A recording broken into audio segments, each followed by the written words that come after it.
Hi friends, welcome back to my YouTube channel. ಇವತ್ತು ಬದನೆಕಾಯಿಂದ ಚಟ್ನಿನ ಮಾಡಿ ತೋರಿಸ್ತಾ ಇದ್ದೀನಿ. ಹೇಗೆ ಮಾಡೋದು ಅಂತ ನೋಡೋಣ ಬನ್ನಿ. ತುಂಬ ಸುಲಭ ಇದು ಮಾಡೋದು. ನೋಡಿ, ಮೊದಲು ಒಂದು ಬಾಣಲಿನ ಸ್ಟವ್ ಮೇಲೆ ಇಟ್ಕೊಂಡು ಎಣ್ಣೆ ಹಾಕಬೇಕು. 2 ಟೀ ಸ್ಪೂನ್ ಎಣ್ಣೆ ಹಾಕ್ಕೊಂಡಿದ್ದೀನಿ. ಬಿಸಿ ಆದಮೇಲೆ ಉದ್ದಿನಬೇಳೆ 1 ಟೀ ಸ್ಪೂನು, ಕಡಲೆಬೇಳೆ 1 ಟೀ ಸ್ಪೂನು, 1 ಗೆಡ್ಡೆ ಬೆಳ್ಳುಳ್ಳಿ ಸುಲಿದು ಹಾಕ್ಕೊಂಡಿದ್ದೀನಿ. ಇವೆಲ್ಲ ಚೆನ್ನಾಗಿ ಫ್ರೈ ಮಾಡ್ಕೋಬೇಕು. ನಂತರ ಜೀರಿಗೆ ಅರ್ಧ ಟೀ ಸ್ಪೂನ್ ಹಾಕ್ತಾಯಿದ್ದೀನಿ. ಅದು ಕೂಡ ಫ್ರೈ ಮಾಡ್ಕೋಬೇಕು.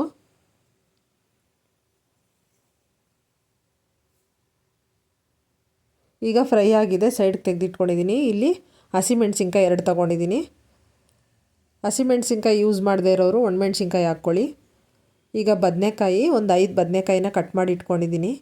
ಅದನ್ನು ಕೂಡ ಫ್ರೈ ಮಾಡ್ಕೋಬೇಕು ಎಣ್ಣೆಯಲ್ಲಿ. ಮೆತ್ತಗಾಗೋವರೆಗೂ ಚೆನ್ನಾಗಿ ಫ್ರೈ ಮಾಡ್ಕೋಬೇಕು. ನೋಡಿ, ಹಿಂಗೆ ಕಟ್ ಮಾಡಿ ನೋಡಿದಾಗ ಫುಲ್ ಕಟ್ ಆಗಬೇಕು, ಆ ಥರ ಇರಬೇಕು. ನೋಡಿ, ಇವನ್ನ ಮೊದಲು ಮಿಕ್ಸಿ ಮಾಡ್ಕೊಳ್ಳೋಣ.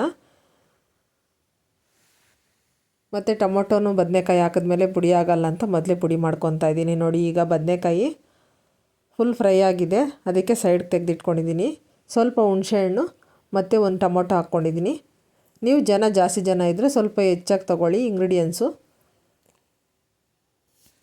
ಮಧ್ಯಾಹ್ನ ಊಟಕ್ಕೆ, ಅನ್ನಕ್ಕೆ, ಮುದ್ದೆಗೆ, ಚಪಾತಿಗೆ ಎಲ್ಲ ಚೆನ್ನಾಗಿರುತ್ತೆ ಈ ಬದನೆಕಾಯಿ ಚಟ್ನಿ. ಈಗ ಟೊಮೊಟೊನು ಬೆಂದಿದೆ ನೋಡಿ, ಚೆನ್ನಾಗಿ ಎಣ್ಣೆಯಲ್ಲಿ ಫ್ರೈ ಆಗಿದೆ. ಅದನ್ನೆಲ್ಲ ಮಿಕ್ಸಿ ಮಾಡಿಕೊಂಡು ಈಗ ಒಗ್ಗರಣೆಗೆ ಒಂದು ಬಾಣಲಿನ ಇಟ್ಕೊಂಡು ಸಾಸಿವೆ ಹಾಕ್ಕೊತಾ ಇದ್ದೀನಿ. ಎಣ್ಣೆ ಹಾಕ್ಕೊಂಡು ಸಾಸಿವೆ ಹಾಕ್ಕೊತಾ ಇದ್ದೀನಿ. ಸಾಸಿವೆ ಸಿಡಿದ ಮೇಲೆ ಕರಿಬೇವು ಮತ್ತು 1-2 ಒಣಮೆಣ್ಸಿನ್ಕಾಯಿ ಹಾಕ್ಕೊಂಡಿದ್ದೀನಿ. ಈಗ ರುಬ್ಬಿರುವಂತಹ ಚಟ್ನಿನ ಹಾಕ್ಕೋಬೇಕು.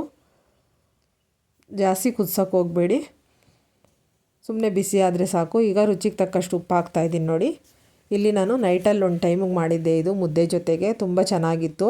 ಈ ಟೇಸ್ಟಿಯಾದ ಬದನೆಕಾಯಿ ಚಟ್ನಿನ ನೀವು ಕೂಡ ಟ್ರೈ ಮಾಡಿ ಹೇಗೆ ಬಂತಂತ ಕಮೆಂಟಲ್ಲಿ ತಿಳಿಸಿ.